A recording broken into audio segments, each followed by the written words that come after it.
നമുക്ക് അടുത്ത ചോദ്യത്തിലേക്ക് പോവാം. Which of the following is not true about radioactive decay. നമുക്കറിയാം ഇത് കെമിക്കൽ കൈനറ്റിക്സ് ഉള്ള ചാപ്റ്ററിലെ ഹാഫ് ലൈഫിനെ ബേസ് ചെയ്തുകൊണ്ടുള്ള ഒരു ചോദ്യമാണിത്. സോ ഈ ചോദ്യം എങ്ങനെയാണ് നമുക്ക് ആൻസർ ചെയ്യാൻ പറ്റുമെന്ന് നോക്കാം. ഓരോരോ സ്റ്റേറ്റ്മെന്റുകളും നമുക്ക് അനലൈസ് ചെയ്യാം. ഒന്നാമത്തെ statement, amount of radio active substance remained after 3 half life is 1/8 of the original amount. ആണോ എന്ന് നമുക്കൊന്ന് വെരിഫൈ ചെയ്യാം. ഇമാജിൻ നമുക്കൊരു x gram reactant radio active material start ചെയ്തു എന്ന് ഇമാജിൻ ചെയ്യുക. ഒരു ഹാഫ് ലൈഫിന് ശേഷം എത്ര ബാക്കിയുണ്ടാവും?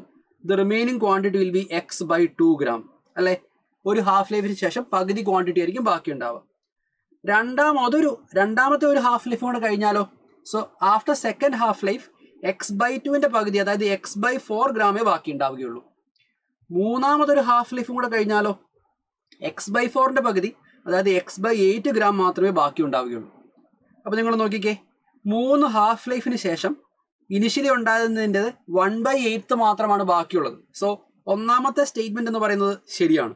Amount of radio active substance remained after 3 half life is 1/8 of the original amount. It is a true statement.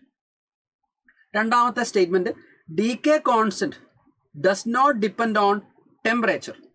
ശ്രദ്ധിക്കുക, ന്യൂക്ലിയർ ഡീകെ റിയാക്ഷനുകളുടെ ഡീകെ കോൺസ്റ്റന്റോ അല്ലെങ്കിൽ ന്യൂക്ലിയർ ഡീകെയോ ഒരിക്കലും തെർമൽ എനർജി ചേഞ്ചുകളെ ഡിപ്പെൻഡ് ചെയ്യില്ല. Okay, nuclear decay is not influenced by thermal energy changes. ഞാനതോട് mention ചെയ്തേക്കാം. Nuclear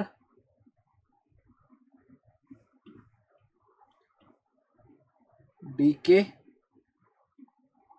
reactions are not influenced by thermal energy changes. So nuclear decay reactions ഒരിക്കലും തെർമൽ എനർജി ചേഞ്ചുമായിട്ട് യാതൊരു വിധത്തിലും കണക്റ്റഡ് അല്ല എന്നുള്ള കാര്യം നമ്മൾ അറിഞ്ഞിരിക്കുക. So decay constant does not depend on temperature എന്ന് പറഞ്ഞാൽ അത് ശരിയാണ്. മൂന്നാമത്തെ സ്റ്റേറ്റ്മെന്റ് നോക്കുക, decay constant increases with increase of temperature. തെറ്റാണ്. കാരണം നമുക്കറിയാം nuclear decay reactions thermal energy ചേഞ്ചുമായിട്ട് യാതൊരു കണക്ഷനും ഇല്ല എന്നുള്ളത് നമുക്കറിയാം. സോ ഇവിടുത്തെ ഓപ്ഷൻ 3 തെറ്റാണ്. നാലാമത്തെ ഓപ്ഷൻ നോക്കുക, half life is ln2 times of 1/rate constant. നമുക്കറിയാം എല്ലാ റേഡിയോ ആക്റ്റീവ് ഡീകെയും ഫസ്റ്റ് ഓർഡർ റിയാക്ഷൻസ് ആണ്. ഫസ്റ്റ് ഓർഡർ റിയാക്ഷന്റെ ഹാഫ് ലൈഫിന്റെ ഇക്വേഷൻ എങ്ങനെയാ വരിക? Half life equation is 0.693 divided by k. 0.693 എന്ന് പറഞ്ഞാൽ ln2 തന്നെയാണ്. ln2/k നിങ്ങൾക്ക് നോക്കിയാൽ കാണാം. Half life is ln2 times of 1/k. Yes, അപ്പോൾ ഈ സ്റ്റേറ്റ്മെന്റും ശരിയാണ്. ഇവിടുത്തെ തെറ്റായിട്ടുള്ള സ്റ്റേറ്റ്മെന്റ് ഓപ്ഷൻ 3 ആണ്. So that will be our correct answer. നമ്മളോട് കണ്ടുപിടിക്കാൻ പറഞ്ഞിരിക്കുന്നത് നോട്ട് ട്രൂ അല്ലെങ്കിൽ ഇൻകറക്റ്റ് ആയിട്ടുള്ള സ്റ്റേറ്റ്മെന്റ് ഏത് എന്നുള്ളതാണ് നമ്മുടെ ചോദ്യം. So our correct answer will be option 3 here.